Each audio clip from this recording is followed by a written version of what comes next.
evening, good morning, good evening, good afternoon, wherever, whenever, however you all are. Welcome to Clobby's Comic Shop. Guys, it's Friday night. What's up, dudes? It is a pleasure to see you all here, whether it's on the YouTube side or on the Rumble side. Shout out to Vince Womack holding down the fort over there on the other side. Thank you for that, sir. Guys, it's been a very, very, very eventful week. Even in comic world, it's been an eventful week. I mean, back here, shocker! Shocker! just imagine that. We're in the land of shocker, having more meaning than ever with all that. So, yeah, absolutely wild stuff. Wild stuff indeed. And guys, so I don't know why there's glitter on the side of me. I don't know where that came from. I don't know how that got there. I guess I'm stuck with it until I figure it out for later, but I ain't worrying about that now because I got more important things to worry about. So I'm not glamour and glitz. I'm not the bells and whistles type. I like that stuff. I think it's great. First for Iron Maiden, just saying. But me, I don't know. Anyways, let's acknowledge our wonderful faces here. So we acknowledge Vince hanging out, holding down the fort on Rumble, but on YouTube, got FKC 2005, Deeple 101, Vince as well. What's up, Vince? How you doing? Jonathan Conroy. Oh, yeah, we'll begin that. I'm going to wait till Caster's here for that one, but we'll be getting to that. Believe that. What's up, Mohammed said? How you doing, buddy? D. Bud Martin, Stephen M. Kal-El. Nick, our proud. I know, right? I had no idea where this shit came from. I really don't know how it got here. I don't get it, man. I don't. I really. Oh, it's gone. I figured it out. See, there's still hope for me out there in the world. How you doing, Steve M. Cal? So yeah, I see this whole thing on YouTube. I heard a little bit about it, but I didn't actually look into it. I'm like, why? It's got all the @ symbols for their names. I'm like, dude, what the hell, YouTube? Can we not do that? We made that thing so we didn't just so we had an @ symbol, but now you've made it literally part of the user experience. That is an awful change. I really hope that changed. The problem is, with our corner, I love this corner of YouTube, but it's also still a very niche corner. I hope people outside of our corner make some noise about this, because if enough of, let's just say, the rest do, maybe, and that's a maybe, they will reverse course on that. That's just nutty though. It's just bloody nutty though. But guys, man, you know what? We'll get into the thick of things. You know what? We're here. We'll just get in. I got you guys here. And you know what? I can make do because I know how to hold a show's fort down when things are done on my own. Well, guess what? I can do that.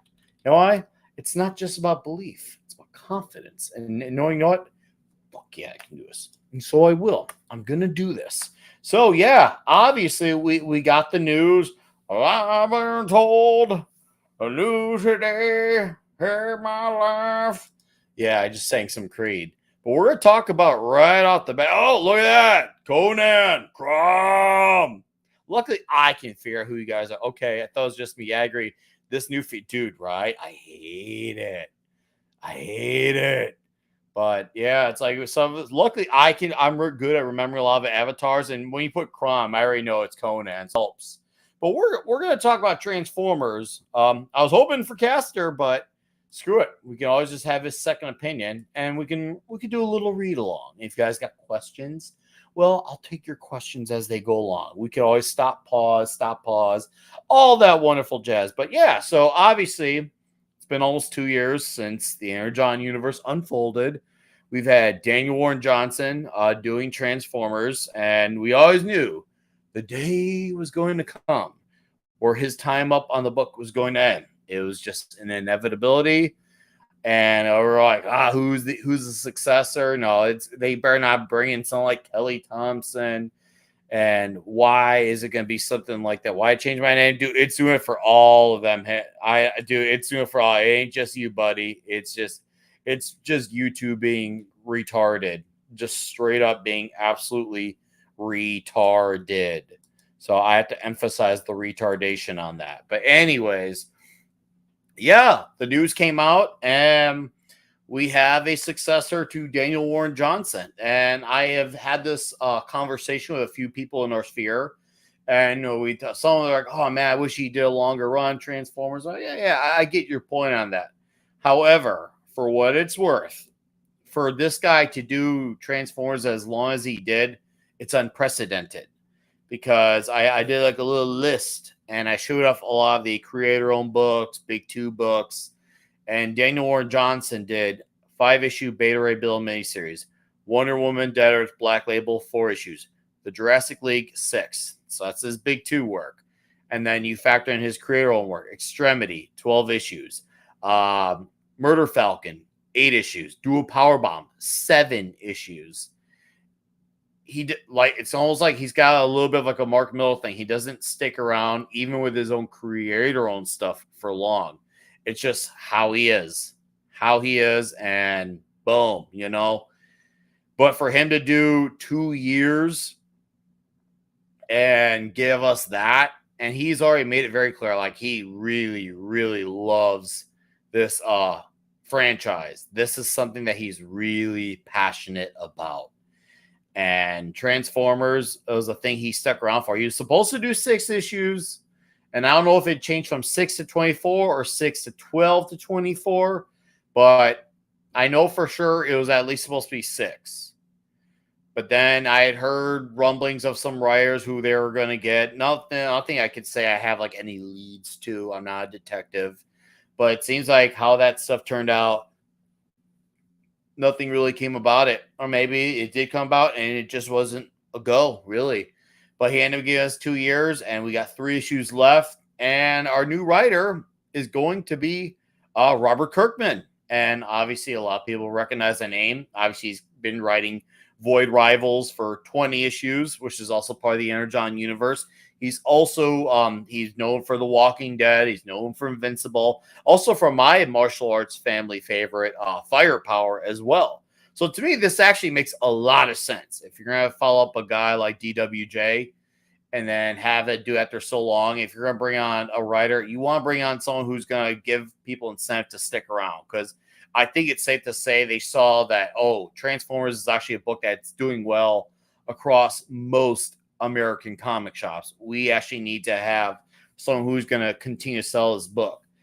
Robert Kirkman does. He does. And like DWJ before him, he's a big fan. He's a big fan of Transformers. I have seen him speak on this several times before. And also, it's a guy who loves comics. That's another thing. He writes comics to write comic books. So that is good. That is fantastic, even. So let's get into what will be Transformers number 25, starting with Robert Kirkman and Dan Mora. So new Transformers series on the way with Walking Dead's creator, and it'll reshape everything. Images announced a new Dream Team featuring the Walking Dead creator, Robert Kirkman, and fan favorite artist Dan Mora, who are coming together for the next chapter of Transformers. Alongside the announcement, the comic publisher has also dropped some tantalizing sneak peeks of what's to come. Sorry, caffeine's really hitting me. Image recently took to X to announce their upcoming Transformers 2025 set for release in October. We'll see writer Robert Kirkman and Dan Mora, the helm of his favorite Eisner Award-winning comic. And right there, we get a little bit of a glimpse. You know what? We'll see if they give us a better look at it right here. And we can get one. I think we can get one right here. Here we go. Yeah, right there. So that's Dan Mora right here. I didn't even have the page up, but right there. There's Dan Mora's style right there. I noticed right off the bat, unlike DWJ, Jorge Corona, Dan Mora is a lot cleaner. Very clean. I don't mind that. I like the crazy rock and roll vibe of DWJ. I noticed his style too was not really for everyone either, but I actually liked it. Along with Jorge Corona, I thought they were both great fits for the book, especially with there's a lot of the wrestling moves going on and the chaos. But I welcome this style too. I absolutely do. And what's up, the Angry Gamer? How you doing, bud? Yeah, the R is nothing new. Hey, yeah, it's once again, that's definitely a thing that a lot of people are like, I'm not so sure about it. So it's changing, man. Dan Moore is doing it. So I haven't read the new thanks to Drunk 3POs. I have them all covered. Dude, you should still read them anyway. You should. You seriously. There's a trade. I think you can just get it on Amazon if you can't get to a store. It collects the first volume. Just saying, it's fun. It is so much fun. And with Dan Moore now at the helm, it's gonna be. It looks like it's gonna be similar but different, and I'm okay with that. I I have a few minor, I would say, not anything super cautious, but more like I hope they don't just undo that everything that happens at 24 issues. Now, to be fair, Robert Kirkman's never been that kind of writer, so all might be okay there. But it looks like right off the bat they're cleaning a lot of rubble. So if they're starting off the run, cleaning off a lot of rubble, I'm okay with that because that means we're not doing this thing where new writer, so new story and new status quo. We gotta just undo it all. I actually like that. So maybe my skepticism now that I'm actually looking at this picture because I didn't really look at it too much, and this is actually my first time looking at it with you guys. So this is a very authentic look at this. I like that. If assuming that what I'm getting out of this art is correct, I am very happy with the fact that we're continuing the story. Sure, will he probably throw in some of his own little spices into mix? Sure. But it seems like basically Daniel created a taco shop and he realizes, okay, I can't run this taco shop forever. Hey, I'm going to give you this taco. I just need you to respect what came before. You want to throw in a few additional seasonings, great, but make sure the base of all the ingredients is still covered in there. I can work with that. I can work with that. You can call me overly optimistic, or you can call me Nick, you're crazy. I don't care. All I know is I'm feeling good about this. I'm feeling really good about this. And we got Pablo here. His camera's not all there, but we know he's there. So that's a start. Howdy ho! Hey, yeah, I forgot to click the no video because I don't have my camera plugged. That Oh, it's was the okay, man. yeah. Hey, what you doing? Oh, we're talking about Transformers, dude. They obviously finally announced their writer, and it's been a thing that where it's like, okay, this is happening, and it makes sense because we were talking about if they're going to get someone to follow up Dan Johnson's run, which seems like a lot of people like. It's one of the few American comic books that not only gets bought, but there's actual genuine enthusiasm. It's not just some Yeah, people put in their long box, never to be seen or heard from again. So this seems like a very logical choice. Kirkman's seasoned.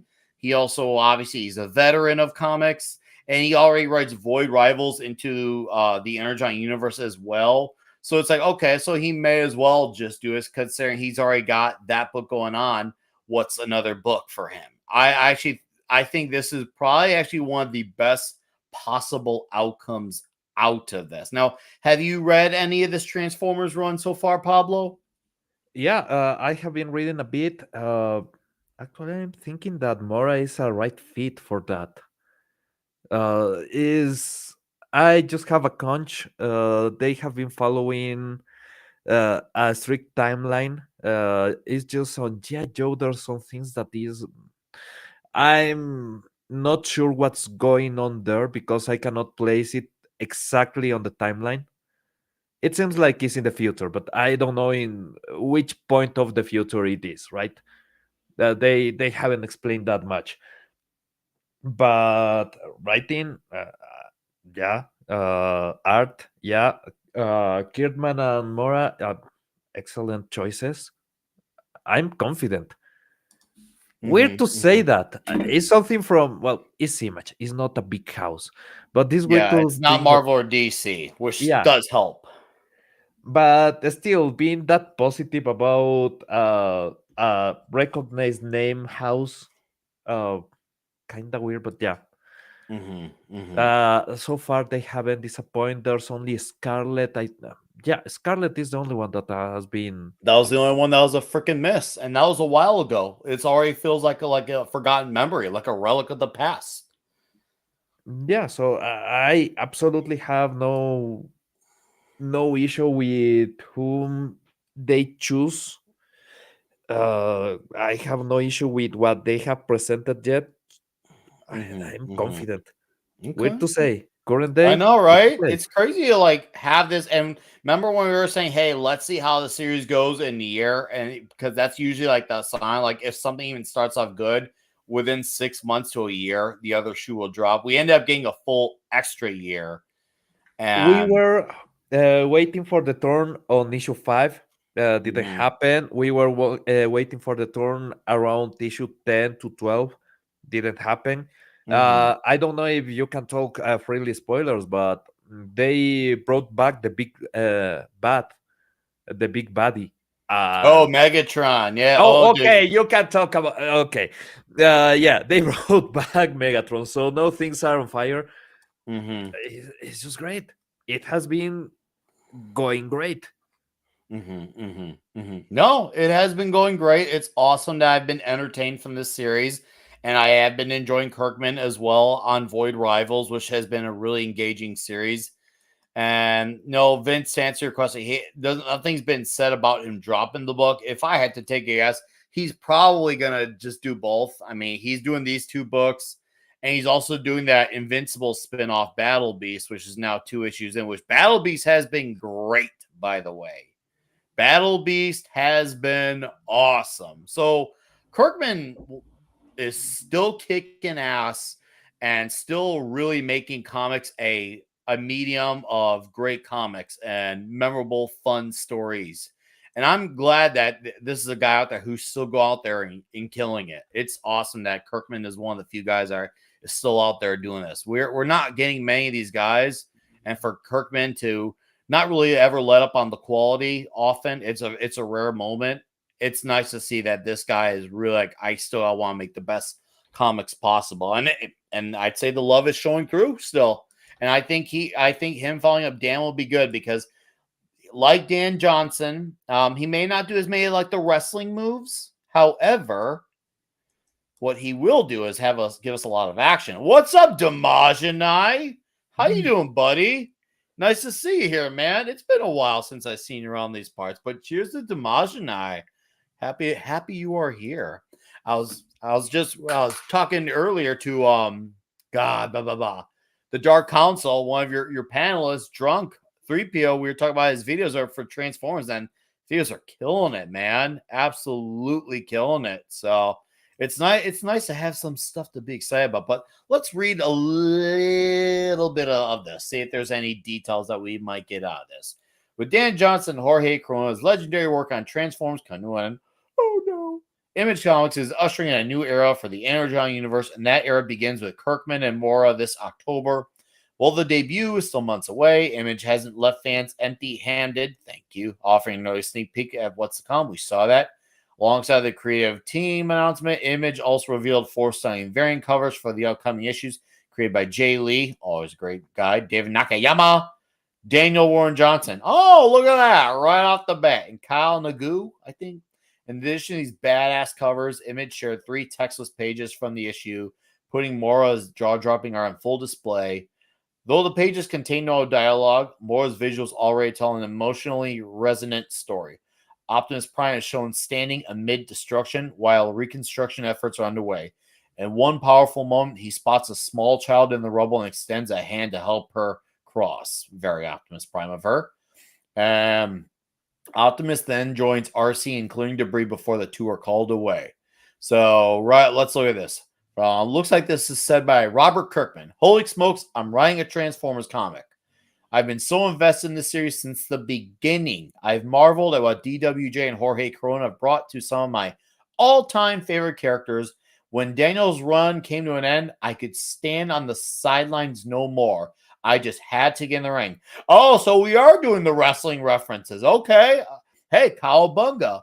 It's a tremendous honor to be a small part of the legacy of these amazing characters.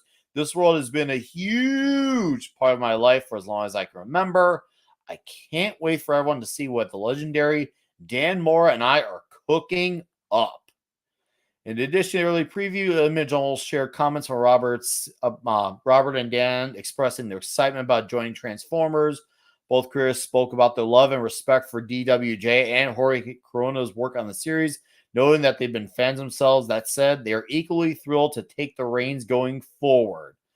All right. And this is what Dan Moore at this said. I've been a huge Transformers fan since I can remember. So it's been a thrill to come aboard the series with the equally thrilling Robert Kirkman.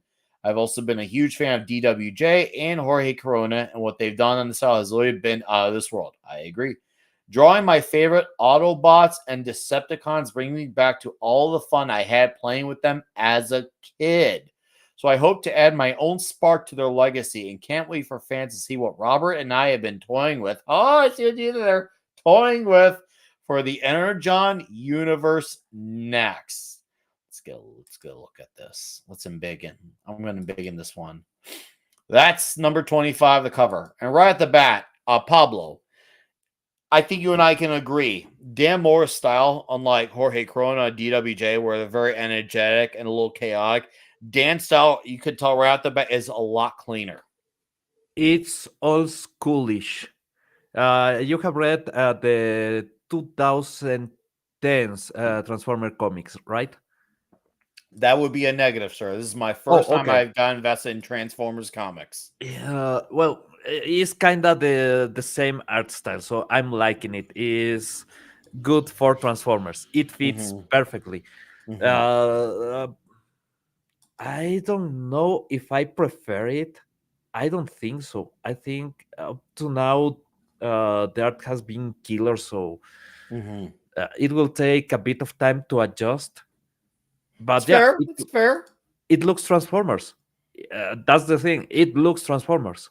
There's DWJ, so he's still going to do a cover. Maybe he'll continue some cover work. So that's his cover for number 25. And look, he's taking the string out of Soundwave. And there's Kyle or Kale Nugu. I can't. And then Jay Lee. Of course, Jay Lee's fantastic. You cannot mistake a Jay Lee cover from miles away. That's for sure. Jay Lee has his style. But I'm really feeling good about this, man. I'm feeling like, wow, this really did work out. Like, of all the things, I remember being really concerned of when Dan leaves, what's going to happen. And rightfully so, considering what we've seen in pop culture for the last, decade and a half. And we're getting one of the better possible outcomes out of this. This is like, for the last 15 years, this is unprecedented. It's a good time. Transformers is in good hands right now. It's a good time for Transformers. So yeah, I just wish they keep it rolling for a long time. We need that. The Jay Lee cover is the least crazy one, or It the least, is. yeah. But Jay Lee has that anime inspired style that I like. So I let it slide because it looks like Gurren Lagann. It looks something from that neck of the woods. I mean, the first cover that you showed, that one conveys classic Transformers. So Let's that's go the back to better that cover. one. Let's Yeah, look at it again. This is my favorite one, the Dan Moore that's one. the better cover. I think he fits right off the bat. This cover, this cover fits. It's not even by Mora. Oh, no, it's It's David David Nakayama. Nakayama. Yep. It's David Nakayama. I still like it. None change about my opinion. David Nakayama's cover is still the one for me. Yeah, this is old school. This absolutely old school, so I like it more. Okay. No. I'm feeling good about this one. Let's see if there's any comments on roll. Whoa! Holy crud! Proctor Deuces Stupendium Compendium for a $20 Rumble Rant. Nice. Woo! Holy crud! He says, let's start this party off right. Nick has watched me nearly lose my mind over a sarcastic response to his ex post. I will be your blue-haired social justice warrior if I had to be, bro. Let's fucking go. Proctor, that is a very, very generous amount, sir. I appreciate the hell out of you for that. Do not come. Do not come. I'm gonna come.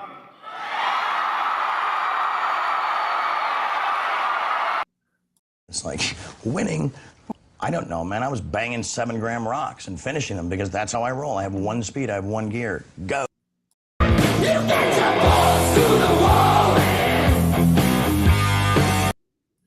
Dude, thank you for that $20 Rumble rant. That is amazing, dude. I'm basically being a broken record, but I thank you very much for that.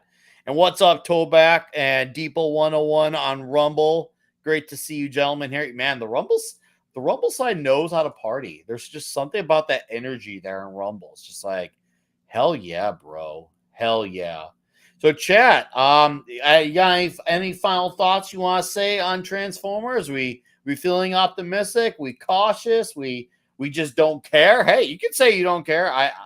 I'm one of those guys where if you still just don't care, I will gladly acknowledge you too. I'm not one of those people. I'm not one of those people. I don't need to have my opinions and thoughts affirmed. I believe in what I say. And what's up, Keely Chell? How you doing, buddy? Nice to see you here. See, Muhammad said a great comment earlier. Let me dig for it. He said about what he was reading. Blah blah blah. Mohammed.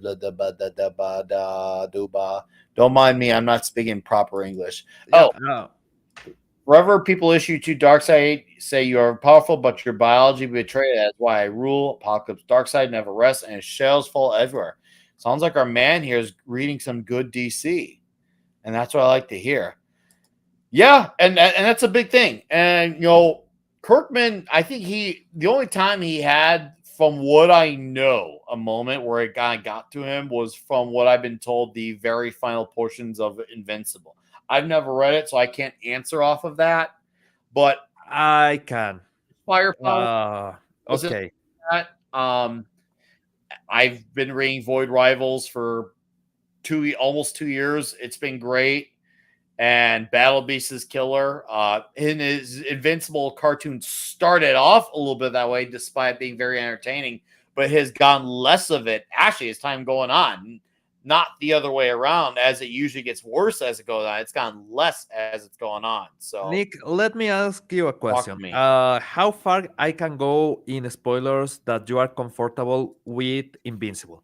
I Because finished about, I think, somewhere between 80 and 90 issues. oh no, I mean I will talk about something that is way far ahead. So the question is if you are okay with me spoiling just a bit. Ooh, it depends. What are you gonna do, Pablo? You know what's the worst, the most criminal kind of fruit? Fruit? Yeah, it's grape. Well, Invincible gets grape. What? Yeah, that's part of the plot. By a woman, by the way. Ugh. I mean, granted, I know it happened to Dick Grayson in the 2000s, but by what? A No, lady or this a is dude? worse. By a lady, but he's crying all the way. Yeah. That's from that point onwards. It starts to go to hell a bit. I will say they finished the Viltrumite stuff really well. But then, as you know, there's a lot of things happening on Earth that they have to solve. Because, well, there's a lot of characters on Earth that still are part of their own stories that they don't have anything to do with the space, with the Viltrumites, with everything else, right? And they wrap that one in a way that fits a lot of what they foreshadowed. So I'm okay with that. And then they go to Earth, and in Earth they just go ham. They take like 10 issues to say a story that should be like 100. So it's really fast. You missed a lot of shit. Then they have an epilogue where in the epilogue they tell the story about the kids from the superheroes of the era, from Invincible and everything. And it's rushed.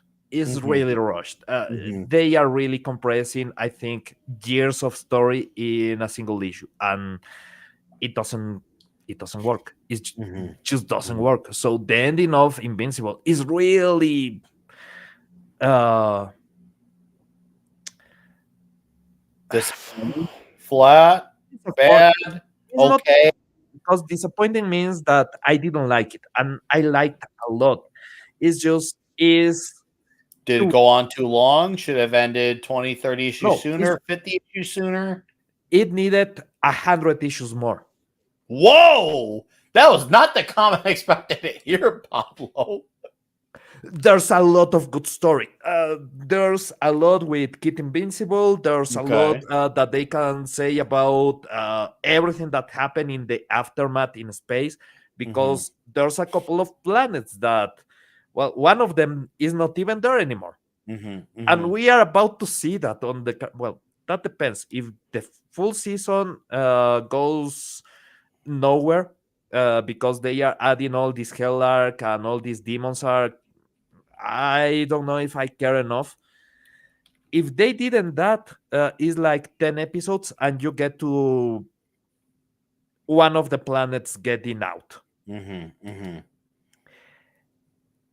And it's a good time. All that is a good time. All the fights that are coming are really good. It's just, Mhm. it's rushed. Mhm. Mhm. It's too rushed. Okay. What's up, Zax? How you doing, buddy? I'm gonna ignore some of these comments here. Johnson said, I've been reading all the Inner John titles so far. Only missed out on one so far due to a low print run. Sometimes it do be like that. Angry Gamer says, bought Battle Beast #1 just because it was a #1. I don't know if I'll keep going with it. Well, I'll tell you what, and this is for you, Angry Gamer, and my buddy on the panel, Pablo. 2 issues in the Battle Beast. I think it's freaking awesome. I love it. Ryan Otley's art is absolutely great in it too. If you like Ryan Otley's art in Invincible, you'll like it here in Battle Beast.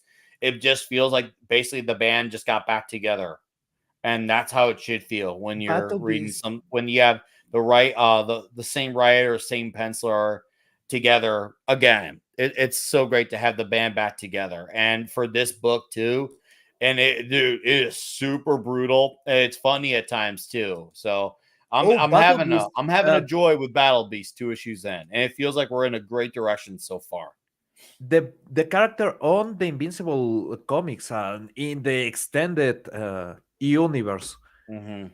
is really fun. It's a Mm-hmm. really fun character because, well, obviously, he's not going to die in most Mm-hmm. of the fights. Mm-hmm. You are absolutely sure because, well, that's the character. Mm-hmm. He is that level of powerful. He Mm-hmm. won't die. He will.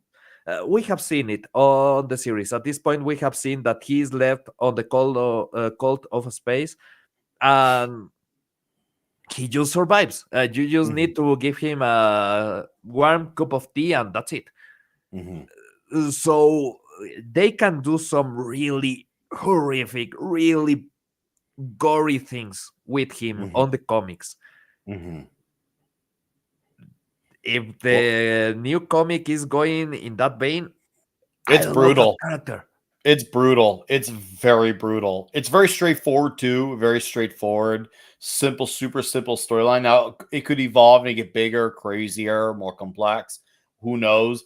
But where it's at 2 issues in, I am having a freaking joyride with it. I'm feeling the energy from this one. If Clobby were with us, I would have shipped him a copy. And be like, bro, read these 2 issues. I would have shipped them to like, read them. You were already reading Invincible back then. Give this a look. I don't know if he'll like it or even dislike it. Do I think he would have given it a shot? Yeah, I think he would have given it a shot, of course. Did you buy any of the blind bags for Battle Beast? I did not, Zax. I leave that for my friends in the collector department. I'm not much of a collector. I'm a strict reader. So I just been one of those guys who just always care about. So the ones who want to go out there in the world and fight for all those variant covers, guys, that's your battle. You can have it. I'm not in your way. If anything, I'm way off your way. I'm not even in the same football field as you. You're in Chicago. I'm all the way in New York at the Giants field. That's where you guys are. That's how far out of your field I am. Let that be a sign. And what's up? How you doing? Gene Karaya says, "Sup, Nick? How you doing? What's up, Andy? How you doing, buddy? Yeah, that's a good priority, man. Yeah.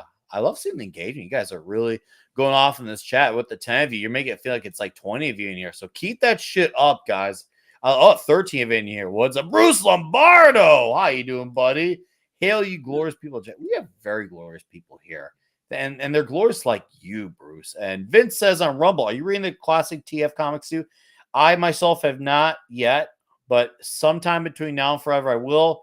And we got Deepo 101. Dude, he gifted a Rumble member subscription. And looks like the lucky man who got that Rumble gift was our friend Vince Womack. So Deepo for $5 Rumble membership. You have the biggest dick I've ever seen on a man. Thank you, Deeple. That's the clip you get for that. I appreciate the hell out of you, sir.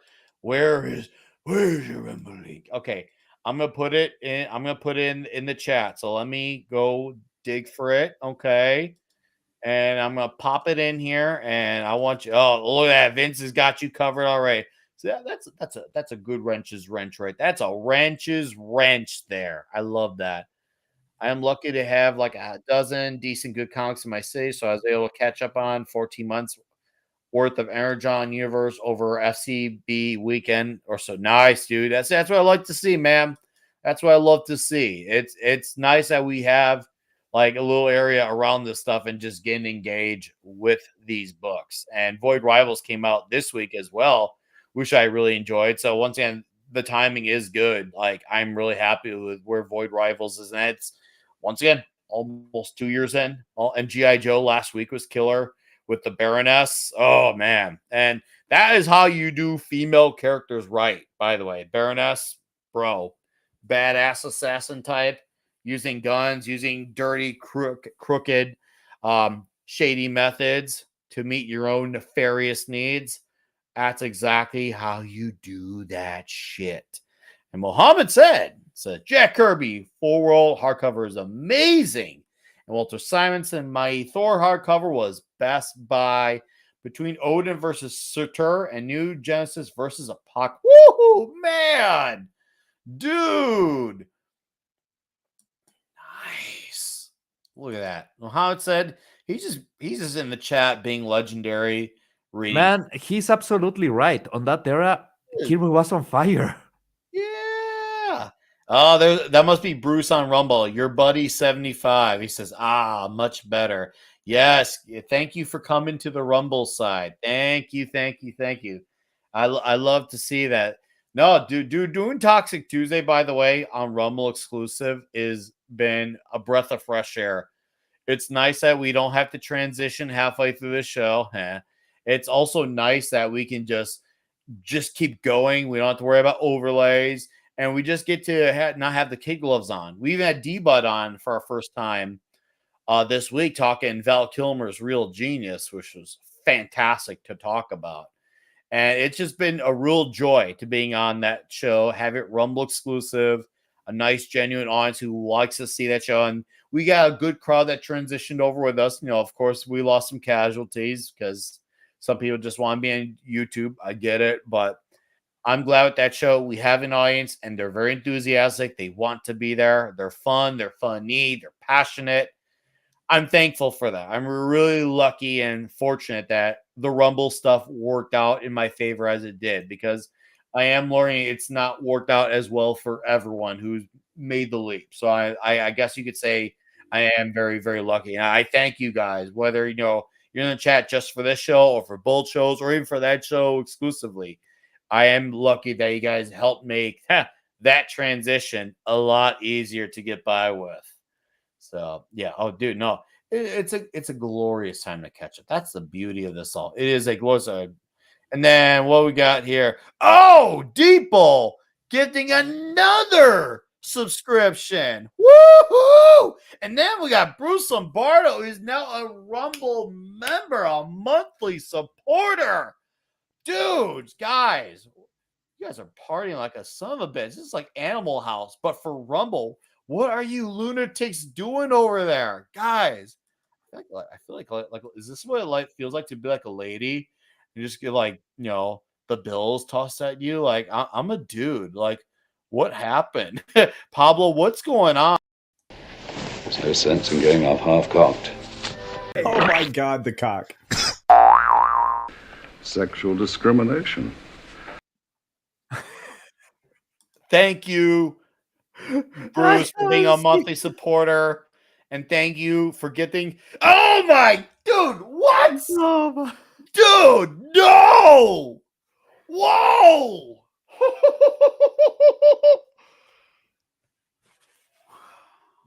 Pablo, I'm sorry. I know I'm blowing out your eardrums tonight. Do it, man. Do it. Just do it. Your buddy 75 for $50. Nice. Did I just break my glasses? No, they're fine. They're fine. They're fine. They're fine. I can see them. I thought I did.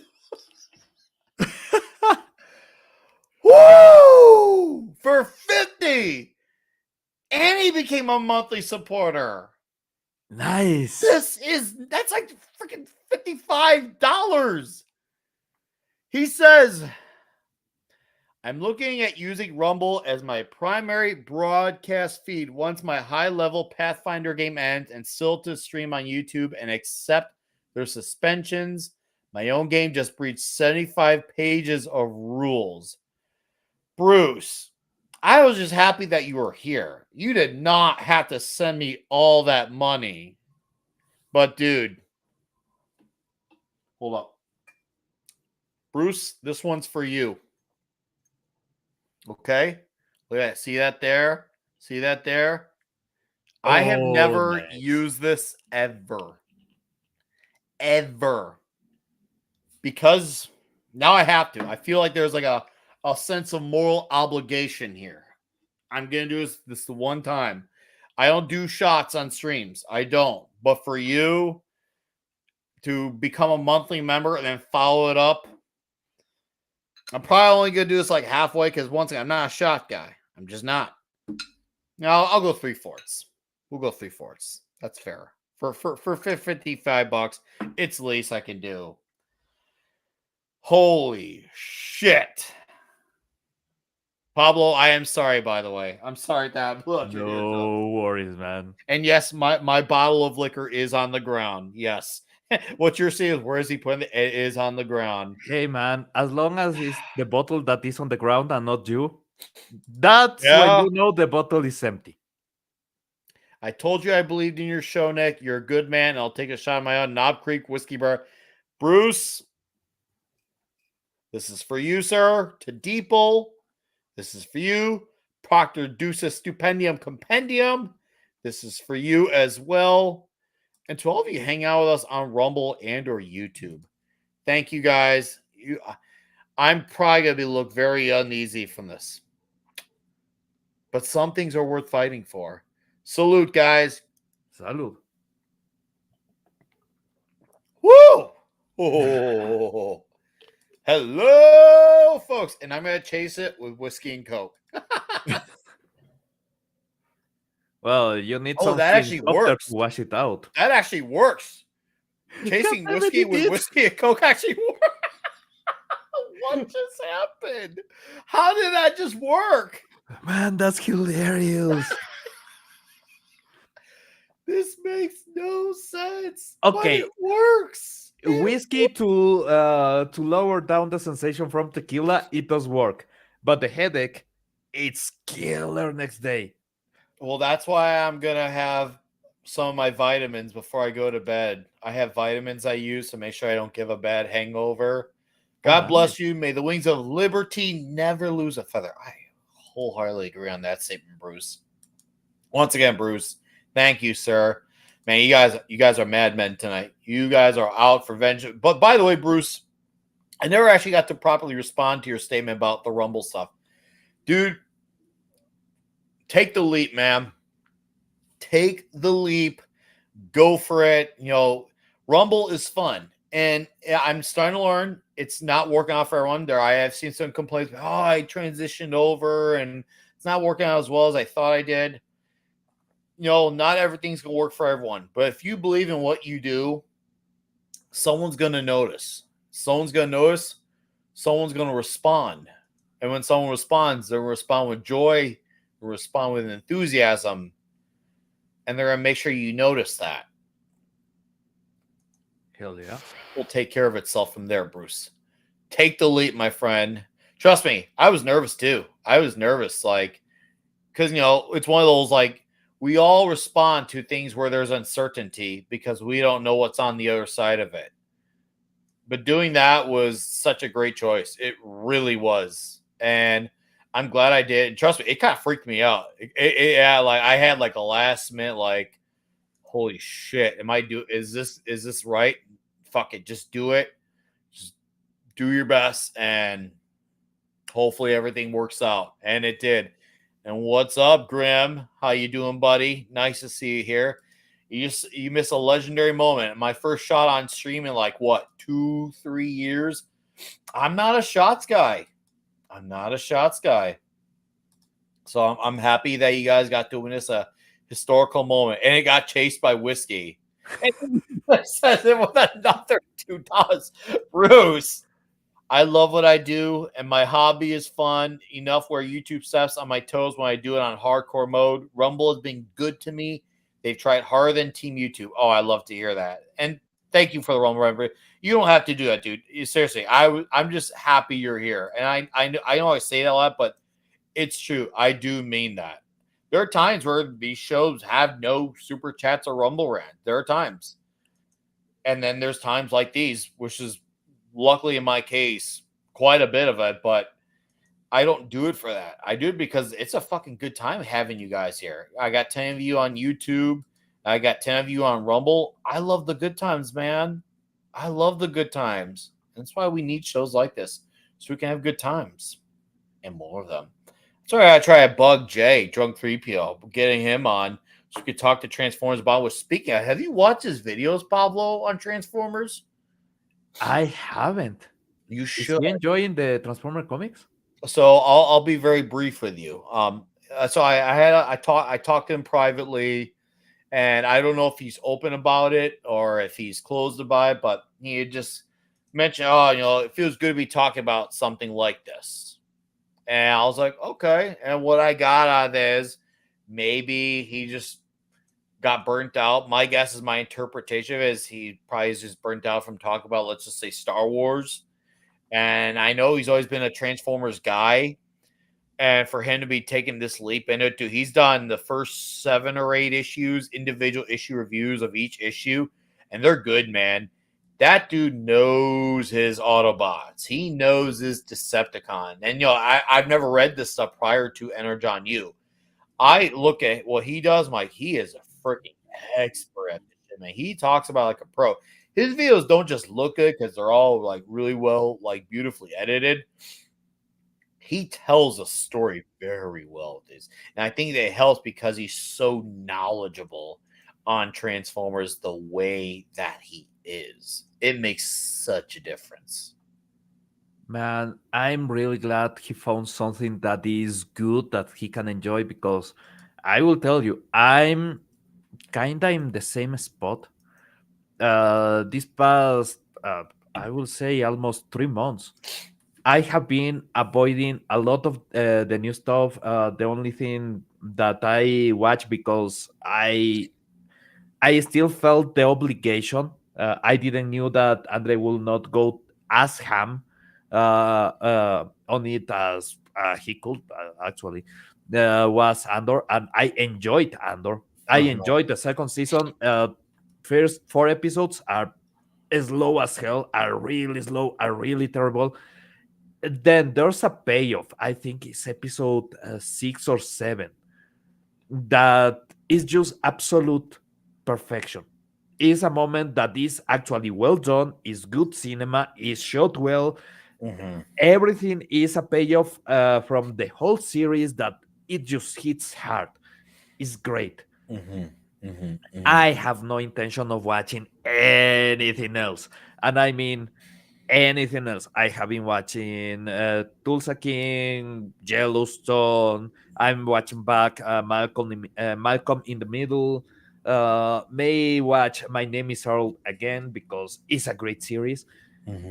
No intention whatsoever on watching anything new on really. That's why the show that I do on Spanish doesn't really talk about current day pop culture because it's garbage. I don't like it. And yeah, fighting for a while was good. We show resistance. Hollywood is in flames at this point because of all resistance, because of people not going and purchasing tickets for their movies, of not forking the money for their streaming services, not buying toys, not buying anything. It worked. They just decided that they don't care if it worked or not. They will keep doing garbage. And it's not about if we are buying it or not. Is they want to keep doing garbage. So I'm in for anything else. I'm enjoying a lot of what Image is doing in comics. I'm enjoying Conan with Heroic Signature and Titan. Uh, there's a lot of really good video games that are coming out from companies that are not EA or Ubisoft. Ubisoft is almost bankrupt at this point because of that. And I'm finding things to enjoy and I'm latching to them. And you know what? I'm having fun. I don't feel that depressive sensation. Watching Star Wars die was depressing, was heartbreaking. It destroyed my soul. It really hurt in my soul.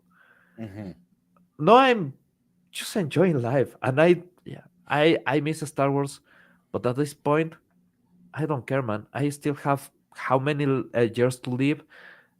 I prefer to live them just watching good stuff, enjoying my life. And if Drunk Trimpio found Transformers, great. Go crazy with Transformers. That's exactly what you need. You need something to enjoy. Life is not only about what we hate, it's about what we enjoy. Goddamn Transformers. G.I. Joe for that matter, because G.I. Joe is going Oh, it's great. killer too. G.I. Joe is killer too. Once again, Void Rivals is killing it. I'm enjoying Battle Beasts. Obviously, Conan the Barbarian is killing it. The I really Phantom enjoyed Issue Conan. Zero, Phantom The Issue Zero Phantom, was I great. can't wait. And it's Gordon, Flash Gordon. the Obviously, we new had a great panel earlier on the Great War of Separation, which I really enjoyed. I'm really looking forward to Norfolka coming out. Obviously, the Atlantean with Cole from our buddy Russ is killer as well. So we got a lot of killer shit coming our way. Is all even I'm getting. things, even things that I was worried, like the new Hellboy. I read through the new Hellboy. It's not bad. It's not original Hellboy, but it's not bad. And in comics, that's good enough because most of the times, I will say, they try to revive a franchise and they destroy it because they want to change the canon. They want to expand on the canon so they can have all those big moments, and those big moments take away from the story. They are not. They are playing with things that are already established and just adding some extra stuff to it. Okay, it's working. Don't ruin it. But that's the thing. Even Hellboy is coming back. Good. As he should. As he freaking should. I'm finally gonna start Tulsa King season 2. I'm overdue. You should. I know I'm really overdue. And if you guys caught a few weeks ago, I made a very brief cameo on Gary Neurotic's Neurotic Nooner because I went to his, let's just say his second home. I went to a second home and he was telling me about shows he was watching, he was enjoying. I know he's been really outspoken about Clarkson's Farms and Mobland. So I want to start Tulsa King season 2, and I want to start Mobland. I want to start Mobland. Looks like it's just got one season. I can be in and out like that, and it'll be good. And I want to catch F1. He really spoke highly about it. I think I know Mark Miller said some good stuff about it as well. And I'm like, man, we're starting to get on the trajectory a little bit. It's kind of good. But I have like you it. noticed the trend? I'm quite amazed actually by the trend. What's the trend? Uh, Talk to me. I'm listening. Pop What's up? Also, culture, by the way, what's up, JT Kirk? How you doing, buddy? Go ahead, Pablo. pop culture for a long time was dominated by age neutral or age agnostic franchises. So if you think Star Wars, yeah, Star Wars, there's a guy that gets his arm cut in the first movie. There's a lot of blood there. There's a couple of moments where, yeah, people get hurt, decapitated or anything. But in the big context, it's still quite kid friendly. It's something that you can watch as a kid because it's not too over the top, it's not too direct, right? Same with, well, obviously, The Lord of the Rings is quite neutral. In video games, most of the video games are quite neutral on age. Ninja Turtles used to be a more adult oriented brand at the beginning when it was black and white. Then the cartoon changed that, and people latch into the general audience Ninja Turtles that read the original. I mean, read the original comics are really good, really, really Okay. good. Okay. But yeah, everything was more kid friendly. Then Disney bought or got their hands on everything that was kid friendly, and everything died. Yeah. And now the Okay. franchises that are strong are adult oriented. Tulsa King is adult oriented, right? Everything on the Tulsa King Yellowstone universe is adult oriented, and there's a lot of good there. If you go to comics, the Energon universe is not as kid friendly. It's more like teenage market, It is a but teenage market, but it's a damn good yeah, entertaining exactly. market. Damn good entertaining. Okay, really quick, I gotta acknowledge a few things. One, we have 20 of you watching on Rumble. Hell yeah, man. The party is growing on Rumble. And Vince said you should host a comic roundtable with Jay Diesel and Ironcaster. That's a great idea. I'm gonna actually reach out to Jay and Diesel about that. I will straight up do that. Give me a few days, and I'm gonna try to see if I can get the everything to assemble, we'll just say. And then Bruce had some great comments I want to acknowledge here. Say, sorry, Nick. What are you sorry, man? You didn't do anything wrong. What'd you do? And Nick, have you seen the new 12-inch tall coin figure from the Frazetta girls? Toback says Sarah's best. Yes, she is. She seems like a really super cool lady. Yeah, I have. It looks amazing. And she's a really cool follow on Twix as well. Like she's one of my favorite personalities to follow on Twix. Like she's always posting cool badass shit of art and barbarism and machismo, which is cool. And I know some of our friends in our sphere have had her on their channels, and she's been really cool about that. And I think that's awesome. So yeah, shout out to Sarah Frazetta, man. I've never interacted with her ever, but what I've gotten out of her seems awesome, and she's really all about what her the stuff that her grandpa did, and while still carving out a little bit of her own legacy. And Deepa 101 comes with a $1 Rumble rant, and he says, just shared my Transformers con loot from last week on your X post, Nick. Some nice 12 by 18 Mel posters. Yo, YouTube chat, come on over to the cool side of the pillow. All hail Megatron. Oh, come in with that Rumble Rand dollar. You know what? Let's dig for that. Let's dig for that. So okay.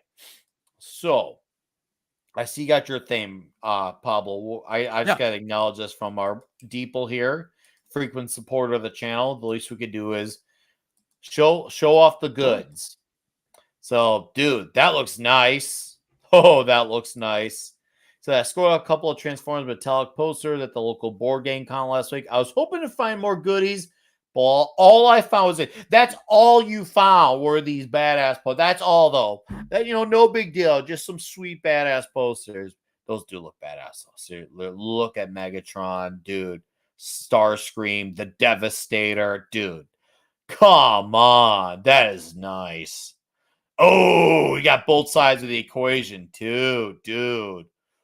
Whoo, deep ball. You did good, dude. You did very good.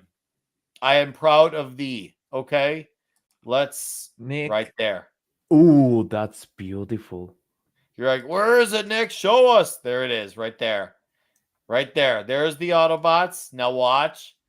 Here is the Decepticons.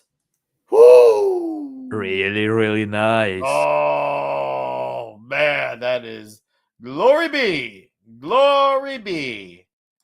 Oh, man, I love to see this. Okay, and then we got Bruce, aka your buddy, 75, for a $2 Rumble rant. Says, holy cow, I'm not the only person who calls it Twix.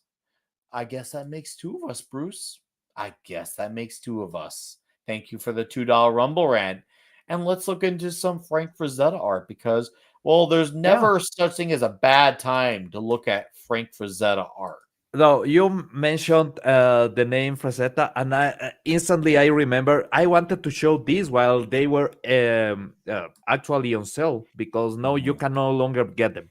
But our Magic the Gathering cards featuring Frazetta art, and let me begin it a bit. The art is absolutely fantastic. Dude, look at this. Oh, I know, it's incredible. It's incredible. Is absolutely beautiful. I have nothing else to add to this because, well, Magic the Gathering cards. If you don't play the game, you don't care. So if there were good cards or bad cards, who the hell cares? The art is absolutely stunning. That's all I needed to show. The art. Oh, man. Dude. Oh, so good.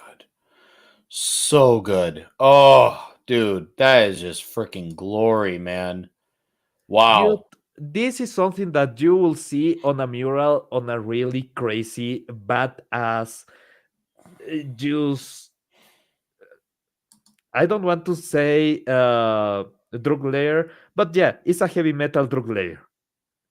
It's a mural that you will get there. Did Jonathan Conroy ask, did the Frank Frazetta Museum burn down trying to remember? I may be missing something here. Really? You may need to enlighten me, brother. Talk to me. There could be something you know that I don't. So talk to me because I wouldn't know. I don't know.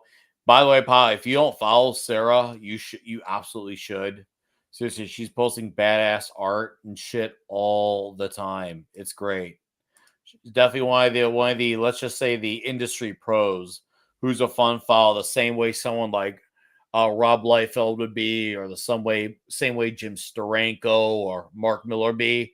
People who are like, wow, people who are creatives who actually talk about creative shit. Hell yeah. And dude, yeah, very fun follows. Just saying, you definitely want to like look into her. That's for sure. I was like, man, more pros can learn from this. More pros can learn from this. Man, pros need to understand how deteriorated the word pro is right now, and they need to get to people level. It's that you are not a pro, you are not a genius, you are not the greatest thing that has come to earth. You're a guy trying to sell us something. Talk as a guy trying to sell us something, and trust me, we'll buy. We have seen that here. We get comic book creators to talk here in this show to try to sell people as just a normal guy that is telling you, I have this story that I want you to see. I have this that I want you to get because the art is beautiful and I want you to enjoy it. And it's working because it's just normal as people. That era, I remember, and maybe the last great superstar for comics was Alan Moore. Because everybody else either have fallen down so low that you don't even care about them, or they just didn't go into superstardom. But Alan Moore is still the guy that can talk shit, that can destroy even his own creations, and still be well regarded. I would make an argument actually that Robert Kirkman is one of them. He had two properties that went into mainstream cultural zeitgeist, The Walking Dead and Invincible. He's still also about making comics, and he still loves the medium. Now he's not much of an outspoken type of personality, but he's definitely a guy where a lot of people have heard of those properties by now. Like they are definitely like in the mainstream like world, or even if you don't watch them, you know where they are. Obviously, he's not as well known as Alan Moore, but I would definitely say he definitely does deserve his place on that. And I'd say maybe right under that would be Mark because, Kick Ass was big business and that was an Yep. independent creation too. And let's not forget a lot of the phase one stuff took from his era too. So you could probably even throw in an argument for that. Also, he did write the biggest Marvel event in the 2000s. It wasn't my favorite event. Sorry, Mark. Wasn't my favorite event, but as far as the cultural relevance, I'd say, yeah, probably Alan, then Robert, then Mark. You know who's the Oh, last? hold on. You got to throw Frank in there. Frank, Alan, Robert, Mark. Okay, this is the stuff. The only one, and you didn't even mention him on your list. The And then only maybe one Rob that actually, Liefeld at 5. yeah, Because of uh, Deadpool. He does deserve that, regardless of how you feel about his art style. He's had the fact what he did for Deadpool, and he's always fighting for creators' rights. And he's very outspoken about Jack Kirby needing his place in the comics pantheon. absolutely. Rob Liefeld alone Great deserves, supporter. for those things alone, deserves it. What's up, Father? I'll be meeting him in October again in person. Nice. We're going out for pizza. I can't wait. I can't wait, Father. It's gonna be huge. Collecting back the idea.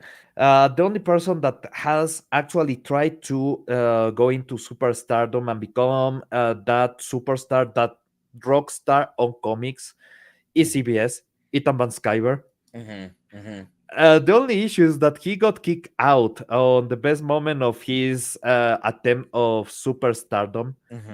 So now, we know his shenanigans on Twitter and everything. The fact that he has actually been as high and leaking some things on a public bathroom. Well, that's being a superstar.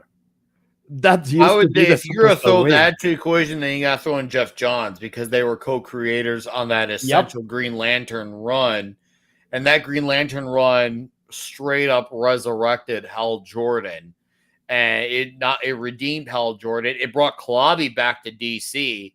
It brought a lot of people back to DC, and it became heralded as one of the greatest Green Lantern runs, one of the best DC runs in the last 20, 25 years.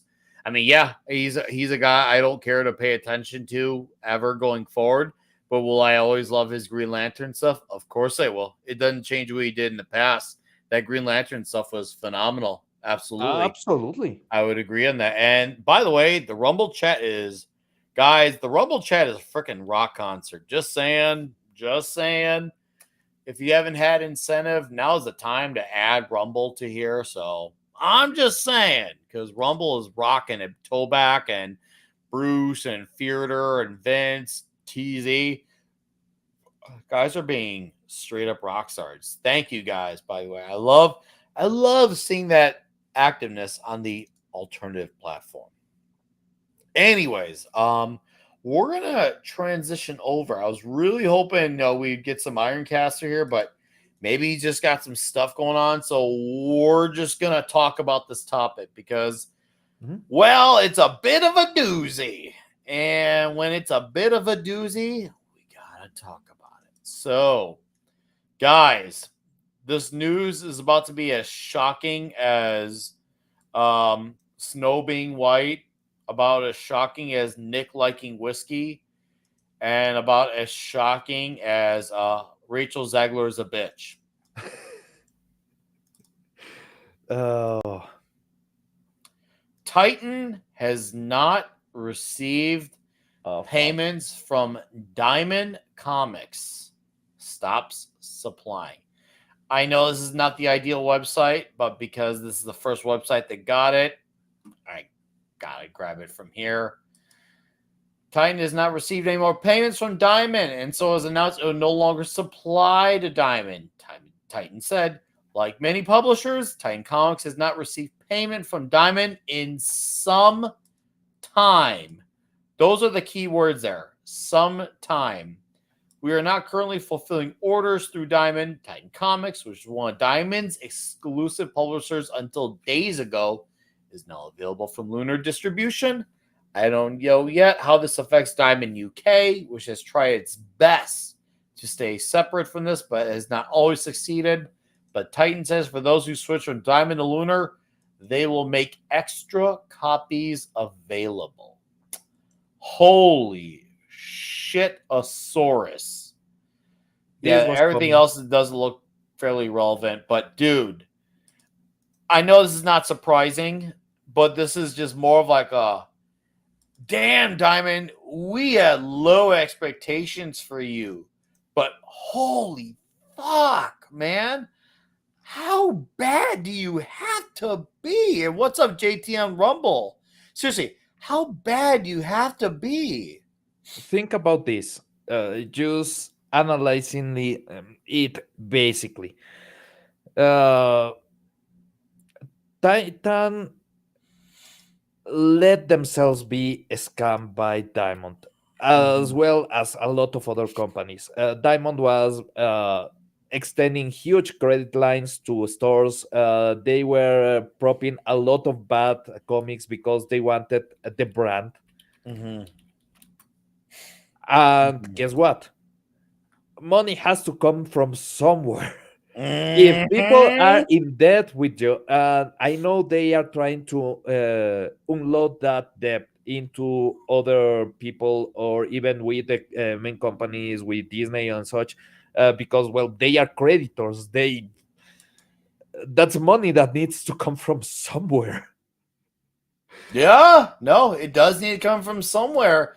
And it's clear that Diamond, I mean, this is not really shocking news for anyone in our chat here, but it's made very clear. This just kind of solidifies what we already knew. Diamond has had horrible mismanagement of funds. Now, I'm aware of the good that they did with shops. They are a one-stop shop. They are convenient in that regard. However, I'm well aware of the other side of it, where for a lot of shops, they've also been a major pain in the ass for some shops. I have shopped at shops where they've had it good with Diamond, and I've shopped at shops where they've also had it bad with Diamond. So I've heard both sides of the argument, and I value both sides of that argument. But there's one thing that I've noticed as a common denominator is that Diamond is not the most transparent company, good days or bad days. And it's very clear that they have misspent how they do business for a long time. And considering let's just say the business aspect seems to be a subject of debate amongst our circle, I think this should solidify so much more why the business aspect of our industry is important, because you have outcomes like this. Man, Diamond really screwed all fucked. The whole They're industry. Fucked. They are fucked.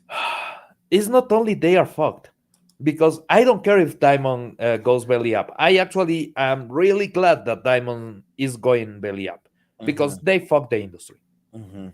But everyone that actually has a comic store that right now needs the comics to sell, they need the cash flow. It's just that they need the cash flow. Well, if they are still getting distribution from Diamond, they are fucked. Because Diamond is losing everything, every single license. So now you have to get a new contract directly with Lunar, I guess, but most people will try to go direct channel if they can, because having a middleman is no longer an option thanks to Diamond. Again, the stores are fucked.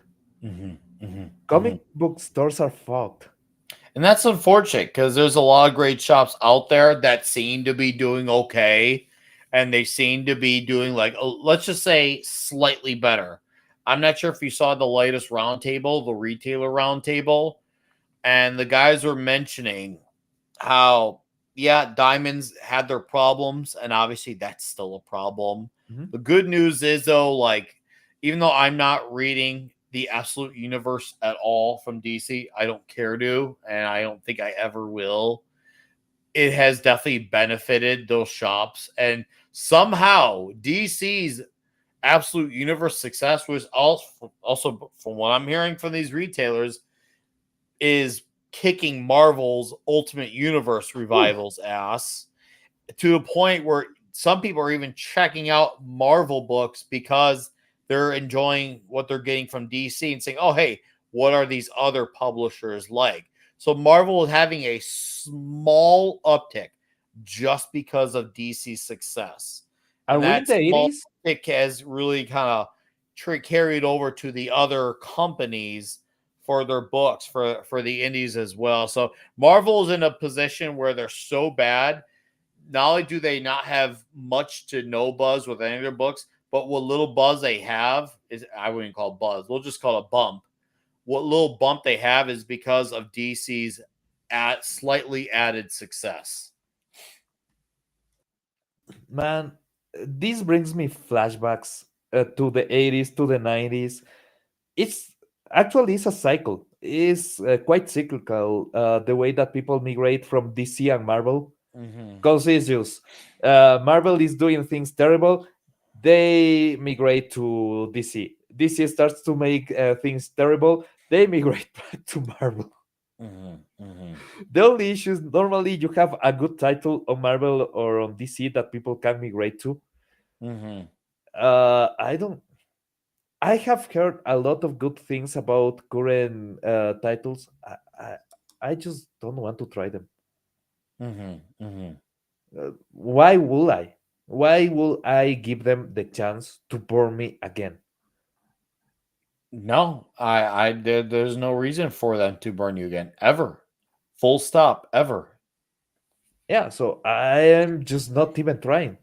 Mm-hmm. And that's sad because I'll be honest, I'll try things for free. I will try them for the channels that I can get because, Mm-hmm. well, I'm a Latino. I don't care. It's on the blood. Yeah. But if something there's something that I like, I will try to fork the money for it. Mm-hmm. Mm-hmm. And for that, I need to try it out. I know a lot of people that are in the same vein that they are just not willing to try out anything from them right now. Mm-hmm. Mm-hmm. They need to do a lot of work to recuperate the basic interest. I'm not saying getting back the customer because getting back the customer is really difficult. It's actually really difficult. Mm-hmm. Most of the customers that you can lose on a store are not coming back because either they just cut the habit, and if they cut the habit, they will just get used to having more money on their pockets. Mm-hmm. They'll get used to not going to the store, Mm-hmm. or they are migrating into, well, obviously Image with Energon Universe. They are going to other companies. Yeah, and that's good and bad. It's good that other readers are seeking out stuff, but it's also like unfortunate sense because I've talked to a lot of retailers, whether it's in chains or more localized. A lot of the indies tend to do best when Marvel and DC are at their best, and obviously Marvel is nowhere near, almost the polar opposite, if that the polar opposite. Whereas DC, they're still on a lot of shaky ground, but they have at least some stuff that's propping them back up, whether it's the Absolute Universe or Jeremy Adams killing it with Aquaman and Green Lantern, which I'm loving Aquaman. It's now half a year. I'm still loving it. I'm having fun with it. The only DC comic I've read in the last half a decade that I'm really on board for and really happy with. And Green Lantern is 2 years in, and a lot of people are really seem to be liking it. It's not just peers, mine on YouTube, but people at my comic shop really like Green Lantern as well. It's a comic that they're excited about liking again. And Green Lantern has his fans, especially Hal Jordan, and people are really excited that they have a comic where they can be raving about Hal Jordan. So that's fantastic. And yeah, the Marvel slipping, slipping, but we'll still buy the upcoming slips issue. Slippage. Emphasis on slippage. And we got Bruce Lombardo, aka your buddy 75, with a $5 Rumble rant. Says, I will suggest one video of Daily Wire. It's the one where they ask ChatGPT if saying the N-word is worse than nuclear holocaust. ChatGPT says never ever use the N-word, but the Holocaust, meh. Yeah, it just seems like there's a lot of backwards priorities. But to be fair, ChatGPT is it's got its use. I'll say that. It's got its use. I won't deny that. But it's also written and programmed by someone who is very, very far leftist. Also, it hallucinates a lot. So, and I mean, dude, ChatGPT is not trustworthy. Never trust. no, God, no. Never It, trust it, it, ChatGPT. like Google, you take with a pinch of salt, and that's it.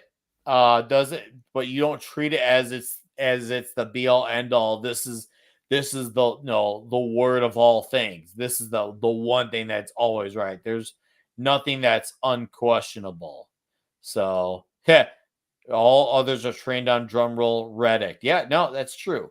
That's absolutely true. They'll have their moments when they're right, for better and worse, but they'll also have their moments when they're wrong, and it's on us to be able to call that out and point that out and prove it as well. Because it's no longer about just saying that you're wrong, but it's also about proving that you're wrong as well. One comment I want to look at here. I think it was on Rumble. I apologize, chat, on that. Oh, Deeple to me. What would Clobby's thoughts be on the Thing's beard? I think he would have thought the beard was stupid, but what he would have found stupider, and this is for some, I could say I know for a fact. I will speculate on the beard. If I had to guess, he probably wouldn't like it. He wouldn't, but he wouldn't probably make as big a fuss about it. If I had to guess what he would make a big fuss about, Clobby would have been flat out fucking livid when they were trying to take the Clobbering Time comment and make it, it's just a cartoon joke.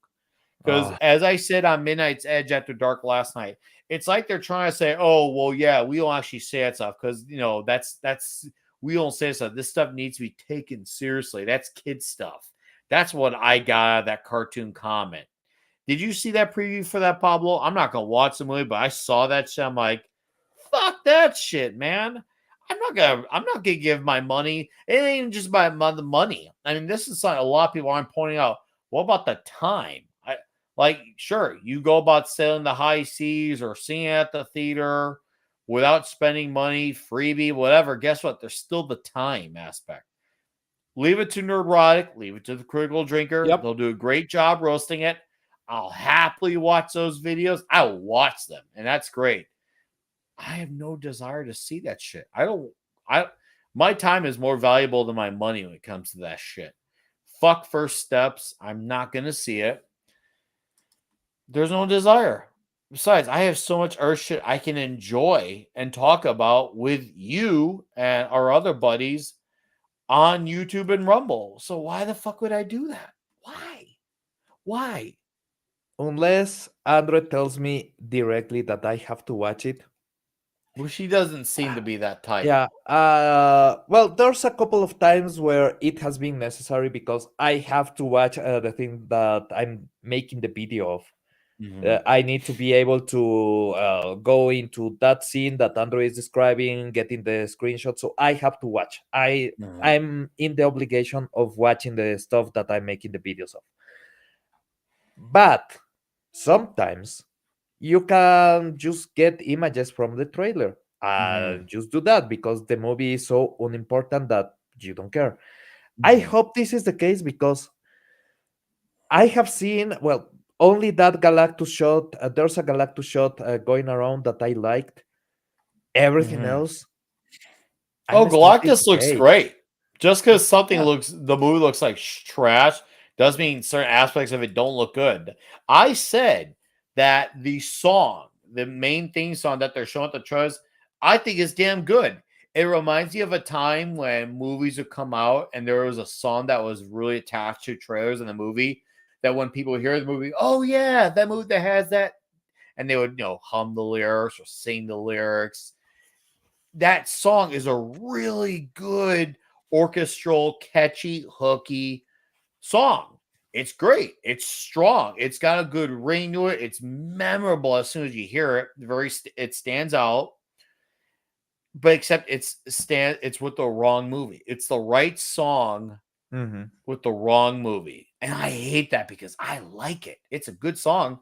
And then it's like, and once again, it's once again, they know they have to pivot.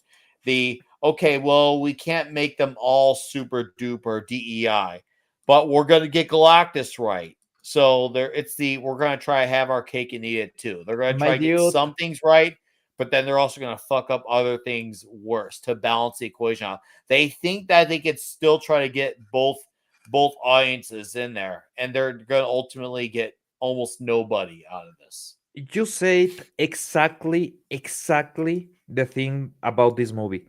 It's the wrong movie. It's just that. It's the wrong movie. I Do you know the leaks from the plot? Can I talk about them freely? Real quickly, because after that, you and I are gonna talk about Huck. The whole story is about Sue Storm being pregnant with Franklin Richards, and at the end, because she's the leader of the team, she sacrificed herself. She dies, and because he's Franklin Richards, she's fine again. And a lot of shit with Franklin Richards. Yeah, that's the first of all. I saw that all. Which First that step, sounds believable. It sounds yeah, believable. absolutely. First steps, bullshit. If they are doing that, that's not first steps. First steps should be the first year of the Fantastic Four, right? That can include, obviously, I don't know, because Galactus is what, issue 40 something of the Fantastic Four, so maybe year two. But you can start with the Fantastic Four around the first year and have a lot of fun with the Mole Man, have a lot of fun with some crazy stuff. Don't call it first steps. If you are going to talk about Franklin Richard that appears, that's 80s, 90s? You have a long time before that. And every change that you make, because it's an old school comic, will make people furious. Well, you get a lot of people furious, and you are doing Franklin Richards from the get go. Hope you're happy. Nobody will watch it. You deserve exactly that. Enjoy. Agreed. Strongly agreed. No need to see this trash. If we want, when it comes out, late July, we can always just pick 2 or 3 old school Fantastic Four comics we could talk about then and enjoy those. I'm in enough pain as is to watch that kind of shit. Yeah. Oh, dude. Yeah. And by the way, chat, we're almost an hour and a half into the show. This shouldn't come as a shock to anyone who plans ahead, but 1 week from today is the 4th of July. So naturally speaking, there will be no show next Friday night because, well, it's the 4th of July and my children and I'm going to take them to go to the fireworks. And we had done it every year. And I even asked them, hey, are you sick of this yet? Does this even still come to your interest? And they go, oh, no, you still want to do it. I'm like, okay. I thought we were at the point now where they're going to be like, oh, who needs that? No, they still want to do it. So I'm like, okay, we're going to do it. So kids want to go out and see some 4th of July greatness. So we're going to go out and see some 4th of July greatness. So why the hell not? It'll be fun. And it'll give me a moment to be dad with the kids again. So I'm looking forward to it. So yes, we're not going to be here because it's the 4th of July. And then JJ said, who gets tired of the sound, smell, and brightness for right? Bro, right? No, who does that, man? Like, you gotta be a fucking fed if you get tired of that shit. Like, seriously, that's why I always consider guys like Pablo an honorary American.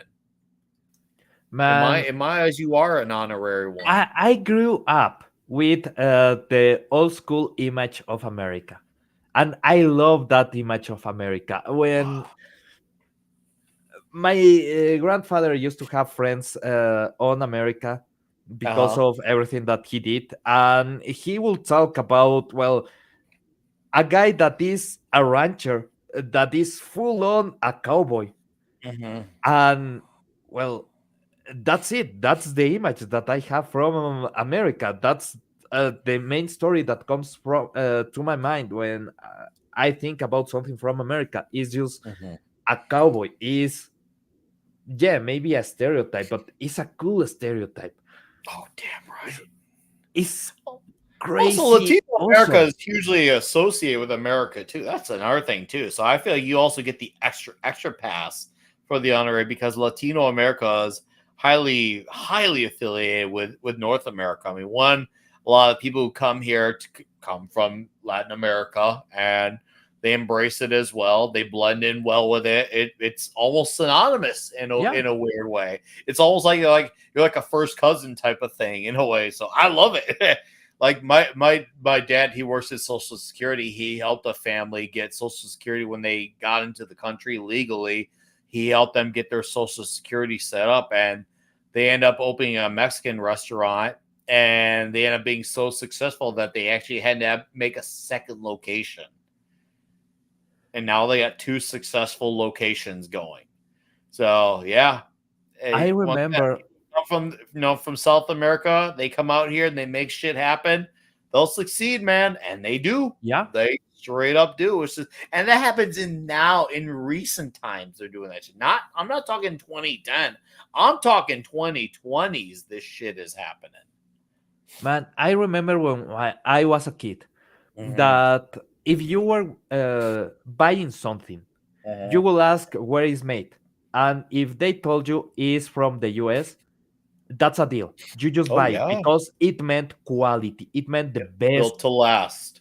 Yeah, exactly. Guitars, electric guitars made Mm-hmm. on the US. Well, part of the Fender production was on Mexico, Mm-hmm. and the Mexican Fenders were also really good. Mm-hmm. But American Fenders were the shit. Mm-hmm. That's what you wanted. That's what you paid the extra penny for. Mm-hmm. Cars, American cars, man, the American automobiles are a legend in my country. Mm-mm-mm-mm. No. That was the good stuff. Mm-hmm. Dude, I hear you, man. I hear that all loud and clear on that. No, it is the way. Jonathan Conway says, enjoy the fireworks with the family day. Kids grow up fast. Oh, trust me, I know. My oldest in like the last year. So I usually don't give away family details, but this is a fun one. One, she shut up in height like crazy in the last year. She's like now at my neck now, which is crazy. One, and then two, getting her to eat was like an uphill battle. I used to like kind of give her like crap, like, look, you need to eat your dinner. By the time you finish, I'm gonna have a full grown beard again, or it's be 2026. And now the last 6 months became like a Thanos snap. All of a sudden now I struggle to keep up with food and milk for her because she's eating and drinking. I'm like, where did this come from? What happened? Yeah. And that's the growth phase for her. It's kicking in, and all of a sudden now she never wanted to eat. No, she just wants to raid the fridge and drink all the milk. And yes, she drinks real milk, by the way, not that soy trash. She drinks real whole vitamin D whole milk. Ah, So girl. yeah, she's a great girl like that. Depot 101 gives a $1 Rumble rant. Thank you, sir. Says Nick, there should be a show on July 4th that should be 3-ish minutes long and just be the Star Spangled Banner and then answer. That's fucking glorious. That's so damn glorious. Oh, what's up, Six Nations, 31 Kings? What's up, World Champions? Man, you guys are killing our Rumble. I love it.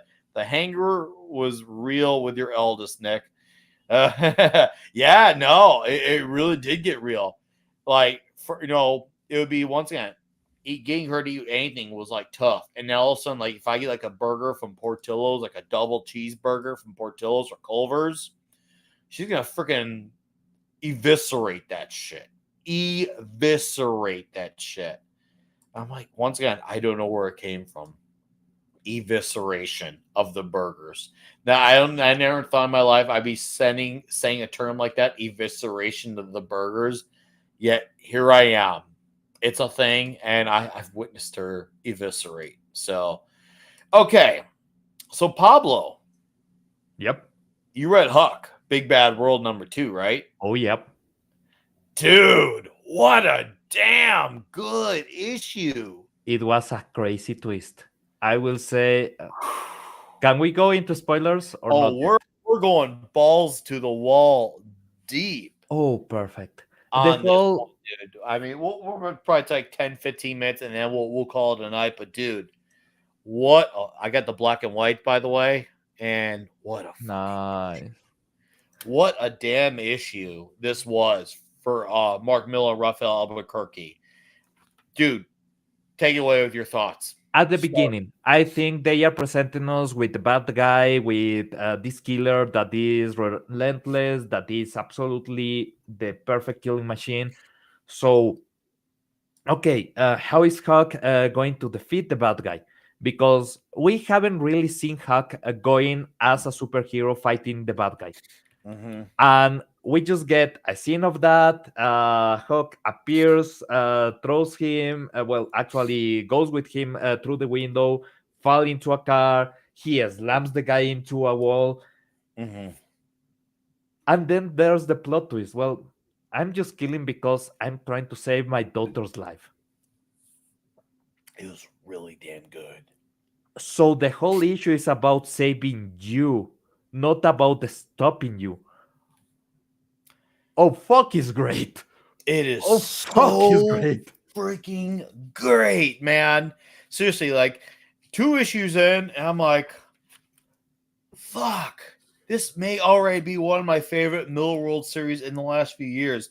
Yeah, what a twist with that character. I'm saying that character because I want people to like read this for themselves and realize and seek it out and realize this is freaking great. Yeah, like damn. This cuts deep. It cuts really deep, and for him to follow up with those words after all the horrific deeds he did, and it's not a misunderstood villain. This is not a misunderstood villain. No, this is a guy who is blackmailed in the worst, most personal, uncomfortable way possible. Yeah. And that is a very genuine situation. That's not a misunderstood villain. This is when something you hold dear is threatened beyond your control, you are forced into compliance. Otherwise, what you care about goes.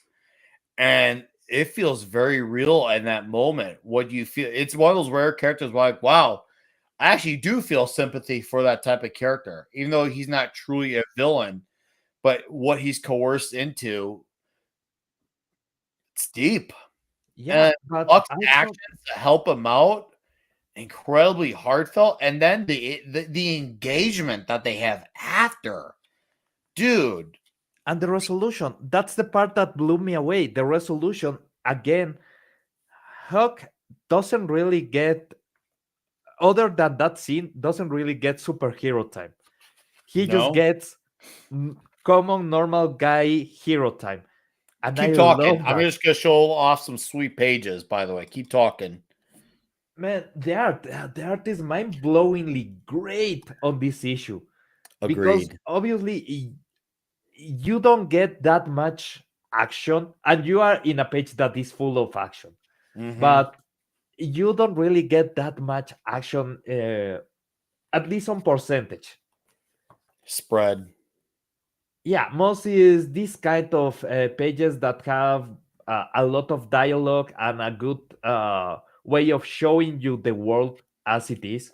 Mm-hmm. Mm-hmm. But those great Chirac. action yeah, at the beginning you have a great action moment, then you have the great action moment with Huck, and you have a couple of good action moments really short on the issue. Mhm. Other than that, and that's it. Most is Heartfelt moments right here, Yeah, too. These 2 pages were some of the most heartfelt pages of this entire issue. Bro, this story is a freaking heart warmer. You want to feel good reading something after like uncovering some dark history, and then you get away. Like if the last issue ended in some really tragic, like, damn, that sucks for art. This issue left you feeling like, dude, I've never felt like a better man reading a comic. yeah. Holy crud. No, it's absolutely fantastic. The way that they are managing Huck and the way that they are managing the universe around Huck is great. It's just perfect. I cannot describe it better than perfect.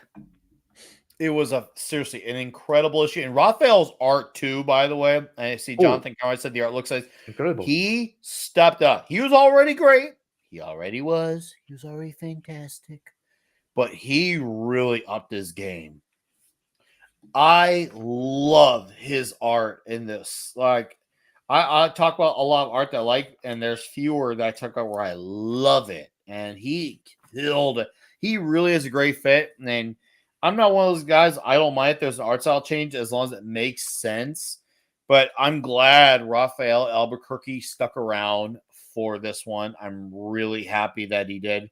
I'm happy that Dave McCaig from the previous volume stuck around for being the colors as well. So you basically got the band back together. I think Yeah, outside of like a different letterer, and that's about it. But dude, it is such a positive book, and there's still mystery to be unveiled, which is saying a lot because a lot happens in this issue, even though it's written in a serialized format. That's what's impressive is that a lot happens in this one comic, yet it's a serialized story. And usually serialized spreads things out a lot, like very thin, but yet there's so much movement in this one issue. yeah, they are doing the bad guy of the week, and at the same time, they are revealing something about Huck.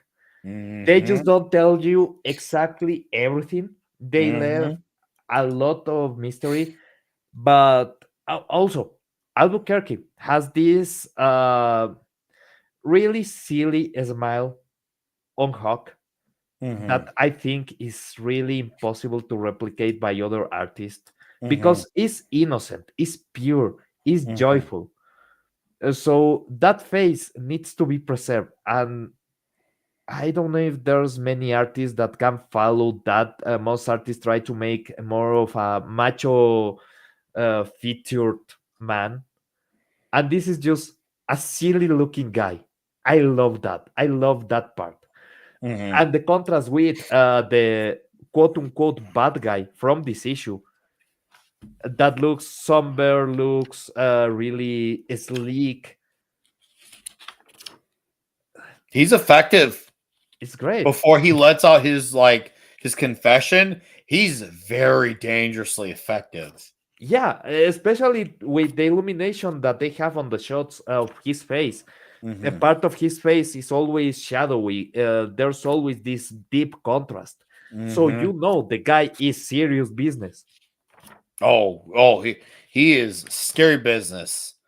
I was so shocked with how pivotal this second issue was of this 6 issue mini. I'm going through because I read it twice and I'm just looking and admiring all the great story and the small details. You get a little bit of action, you get some revelations, you get a bad guy of the week, but yet there's a larger narrative. It shows you how you can take a slower format of storytelling and still have a lot happen in one issue. Like it shows you, yes, that's possible. Just because you have a story that's, let's just say, written for the trade, it doesn't mean you have to drag out one storyline into 6, 7, 8, 9, 10 or issues. He has multiple players at hand. He has a main plot with a subplot, and things move in both directions with both stories. It's great. I love that. And his depictions too of the cities is great. Raphael absolutely nails the Chicago look. As someone who lived in Chicago, I can confirm he nails the architecture, the geography of it. And of course, seeing Huck being devastated after the loss of his first girlfriend, because yes, he is a guy who's not with many women, being heartbroken of it, and you feel his heartbreak because you know Huck is as genuine good as it gets, like Superman good as it gets. Really quick before I pass the baton on you, Pablo, your buddy 75, aka Bruce, for another $5 Rumble Rant. Yeah, I made like $100 thanks to you, Bruce.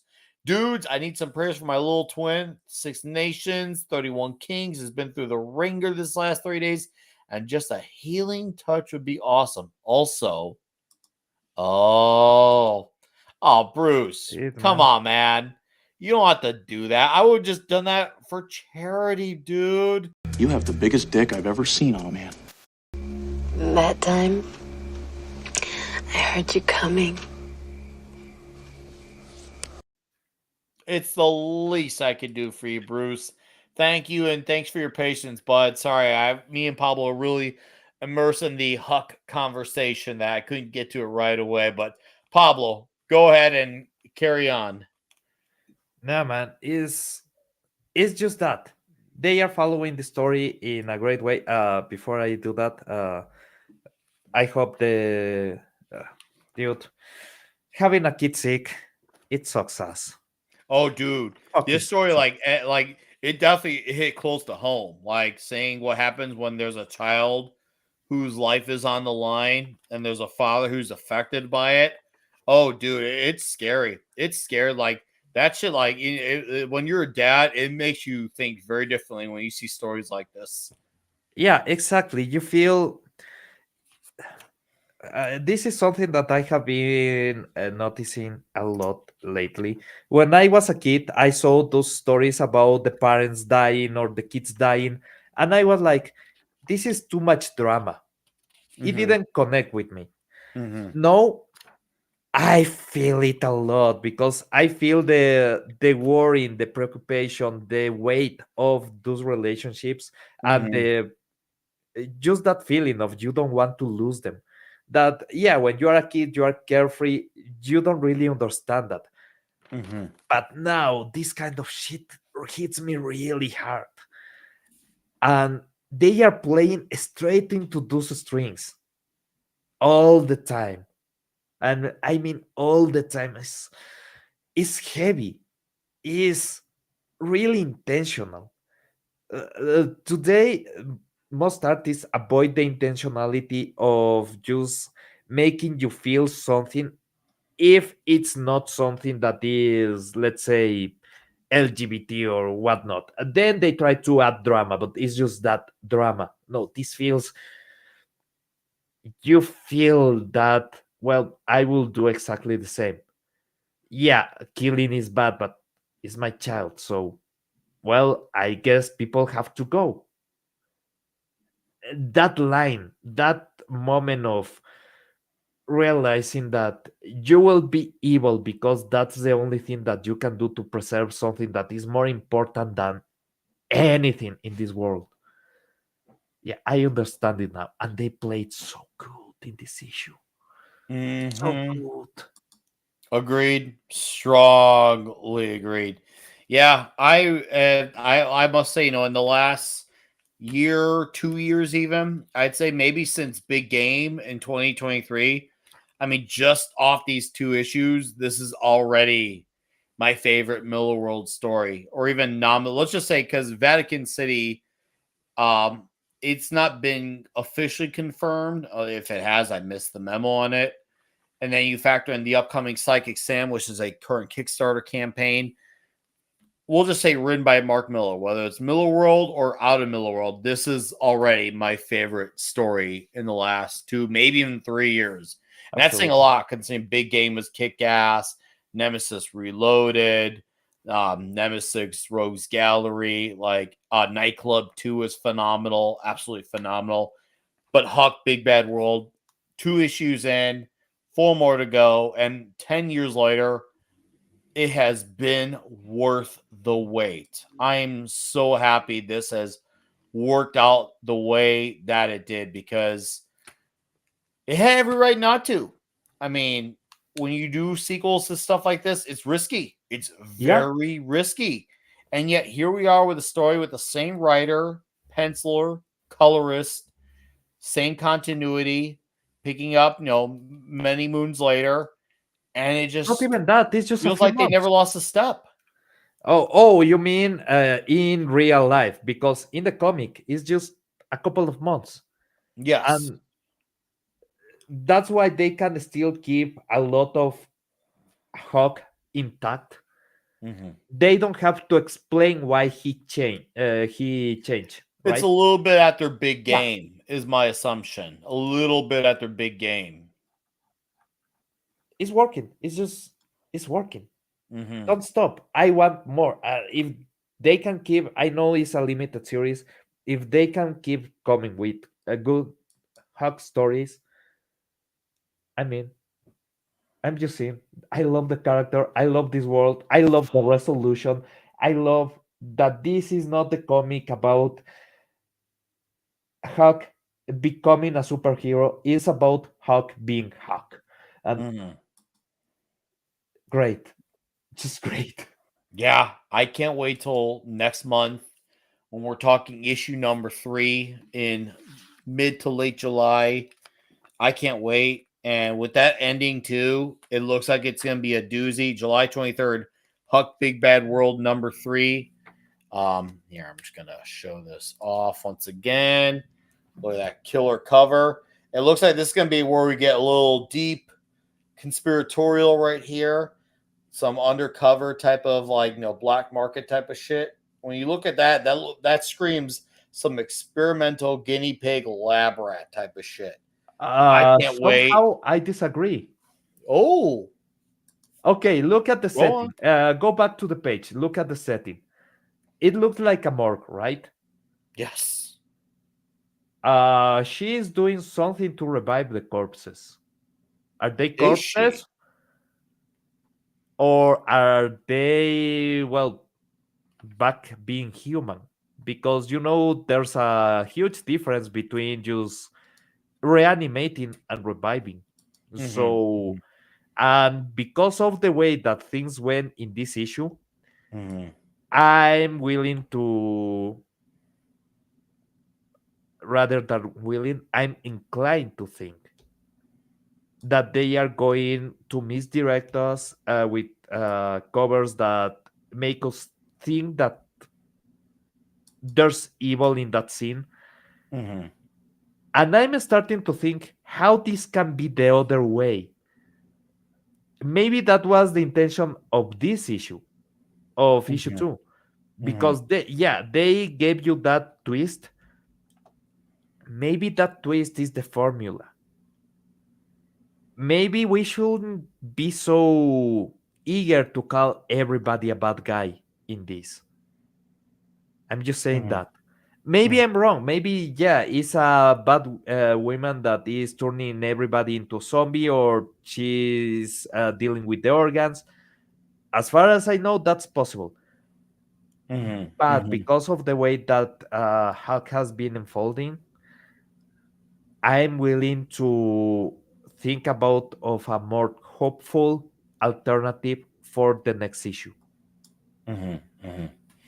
Hey, you might be right. And if you're right, cool. I mean, it could be a misdirect. I know we're definitely in a day and age where now there's a bunch of these types of stories.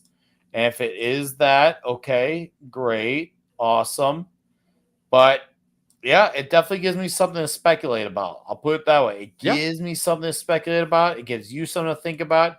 One of us is gonna know both. Sorry, we're both gonna know soon, regardless of what it is. But I can't wait to see what it is because I can't imagine where it's gonna be. I think it's gonna be something more devious. You think it's gonna be something more easygoing. I can't wait to see where that goes, man.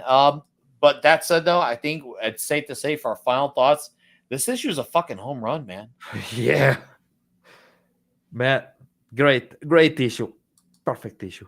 I love it. All right. Well, Pablo, I think it's safe to say you and I held the fort down very well between talking about Huck, Big Bad World number 2, Diamond and Titan being shafted on money, Transformers number 25 with a new writer and artist going forward. And of course, we had a little deviations in between with some crazy Rumble rants and memberships and gifted members. It's and of course a shot was had as well, and the Rumble chat being huge as well. But it's that time where, guys, it's time to call it a night. So I'm gonna let Pablo plug his shit on the way out. So Pablo, sir, batters up. You get to go first. And by the way, thank you for being here. You and I held the fort down very nicely, I must say. And I thank you for that. We did great, just the two of us. It shows you all you need is two to tango, and we made that shit fucking work like a charm. Oh, yeah. Well, first of all, it's always great being here. So the only time that I haven't been in a show is because I literally didn't knew it was going to be earlier. So I went into the stream thinking, okay, we are going to talk Huck. Yeah, the stream was over. Other than that, trust me, I'm really happy about coming and talking about good stuff. I enjoy so much. Well, as plugs, Minas Edge, obviously more videos coming. Minas Edge Español, we are doing La Tangente, where this week I talk about robots. Somehow it ended up in, well, I was talking about the origin of robots, touch a bit of, well, obviously the golems from Judaic mythology. And somehow it ended on me explaining a bit of the background of my family and, well, why my great mother was forced into stop being a Jew because, well, you know what happened previous century. I'm not getting that deep into that. And it was interesting. It's just an interesting time because it's just having a conversation and it goes wherever it needs to go, and it's just enjoyable. So if you guys want to hear a couple of guys talking on Spanish about random stuff, that's the place. La Tangente, 6 p.m. Pacific time on Minas Edge Español. And yeah, that will be it, man. As always, great being here. No, happy to have you, sir. Just the two of us. We rocked this shit. It was badass. All right, on my side, once again, no show next week, but we'll be back the week after. Next week, obviously, Toxic Tuesday. We'll be talking Airheads. And, well, if something comes out that I'm like, I need to make a video about that between now and then, I'll cover that bridge when I get there. But thank you for supporting Clobby's Comic Shop, issue number 50. And once again, you guys went crazy on Rumble tonight. I greatly appreciate that. We have at 2 points hit well over 20, which is awesome. Thank you for the Rumble rants and becoming a member. Bruce, you are very instrumental in that. Proctor, Deuce Stupendium Compendium as well. Deepo 101. Thank you guys. Seriously, that shit is not lost on me. Like how incredible this all is. I'm so happy and thankful for you guys. So this is to you guys. Thank you guys. Okay, appreciate you all. Have a great night. Have a great weekend. And to all of you, in case I don't talk to you, have a happy 4th. Thank you. I smell horse shit. It's horrible, but I can smell it.